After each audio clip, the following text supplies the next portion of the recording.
कल्याण शहर के पालावा पुल की हालत को लेकर अब शिवसेना ठाकरे गुट ने ठेकेदार पर सख्त कार्रवाई की मांग की है।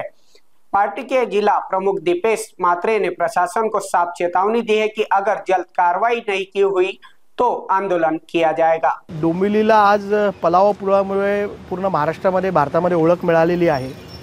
गेल्या काही दिवसांपूर्वी पालावा ब्रिजच्या खड्ड्यांवरती चर्चा होत होती।